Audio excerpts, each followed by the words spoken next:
ಕೂಗಿರೋ ಆರೋಪ ವಿಚಾರಕ್ಕೆ ಸಂಬಂಧಪಟ್ಟಂತೆ ಶಿಕಾರಿಪುರದಲ್ಲಿ ಬಿಜೆಪಿ ರಾಜ್ಯಾಧ್ಯಕ್ಷ BY ವಿಜಯೇಂದ್ರ ಅವರು ರಿಯಾಕ್ಷನ್ ಕೊಟ್ಟಿದ್ದಾರೆ. ನಿನ್ನೆ ಆ ವ್ಯಕ್ತಿ ಪಾಕ್ಪರ ಘೋಷಣೆ ಕೂಗಿದ್ರು ಅಂತ ಹೇಳ್ತಾರಲ್ಲ, ಕೂಗಿದ ತಕ್ಷಣ ಪೊಲೀಸರು ಏನು ಮಾಡ್ತಾ ಇದ್ರು, ಒದ್ದವನನ್ನು ಒಳಗಾಗಬೇಕಾಗಿತ್ತು ಆಗ್ಲೇನೆ ಅಂತೇಳಿ ಆಕ್ರೋಶವನ್ನು ಹೊರ ಹಾಕ್ತಾ ಇದ್ದಾರೆ.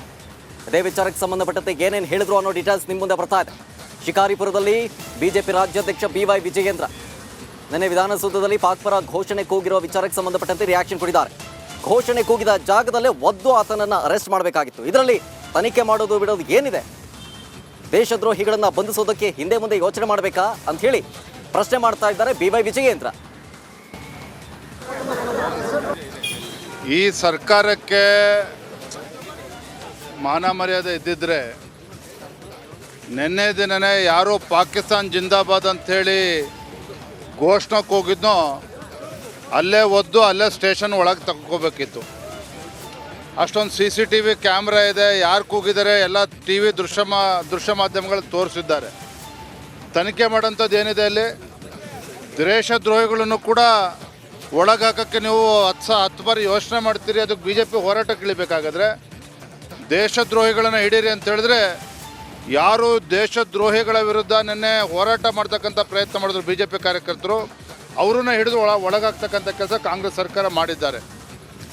ಬಹುಶಃ ನಾನು ಅಂದ್ಕೊಂಡಿರಾಗ ಇತ್ತೀಚಿನ ದಿನಗಳಲ್ಲಿ ಸರ್ಕಾರದ ನಡವಳಿಕೆಗಳನ್ನು ನೋಡಿದ್ರೆ 5ನೇ ಗ್ಯಾರಂಟಿ ಜೊತೆ 6ನೇ ಗ್ಯಾರಂಟಿನೂ ಕೂಡ ಜೋಡಿಸ್ಕೊಂಡಿದ್ದಾರೆ. ದೇಶದ್ರೋಹಿಗಳನ್ನು ರಕ್ಷಣೆ ಮಾಡ್ತಕ್ಕಂಥ ಒಂದು ಘೋಷಣೆನ ಅವ್ರು ಮಾಡ್ದಂಗೆ ಕಾಣ್ತಾರೆ ಕಾಂಗ್ರೆಸ್ ಪಕ್ಷದವರು. ಅಂದರೆ ಈ ರೀತಿ ನಡವಳಿಕೆ ರಾಜ್ಯ ಸರ್ಕಾರದ್ದು. ಮತ್ತು ಅದನ್ನು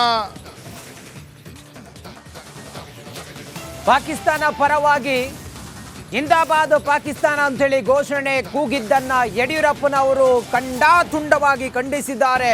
ಅಕ್ಷಮ್ಯ ಅಪರಾಧ ಅಂತೇಳಿ ಹೇಳಿದ್ದಾರೆ ಶಿವಮೊಗ್ಗದಲ್ಲಿ. ಯಡಿಯೂರಪ್ಪನವರು BSY ಮಾತನಾಡ್ತಾ ಹೇಳಿದ್ದಾರೆ, ಯಡಿಯೂರಪ್ಪನವರು ಘೋಷಣೆ ಕೂಗಿದವರ ವಿರುದ್ಧ ಸೂಕ್ತ ಕ್ರಮವನ್ನು ಕೈಗೊಳ್ತಾರೆ. ಶಿವಮೊಗ್ಗದಲ್ಲಿ ಮಾಜಿ CM ಯಡಿಯೂರಪ್ಪನವರು ಹೇಳಿದ್ದಾರೆ, ಅಕ್ಷಮ್ಯ ಅಪರಾಧ ಮಾಡಿದ್ದಾರೆ.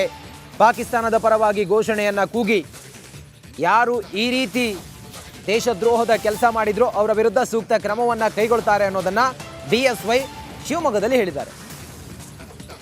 ಈಗಾಗಲೇ ಅಸೆಂಬ್ಲಿನಲ್ಲಿ ಅದರ ವಿರುದ್ಧ ಸೂಕ್ತವಾದ ಕ್ರಮ ತಗೊಳ್ತಾರೆ.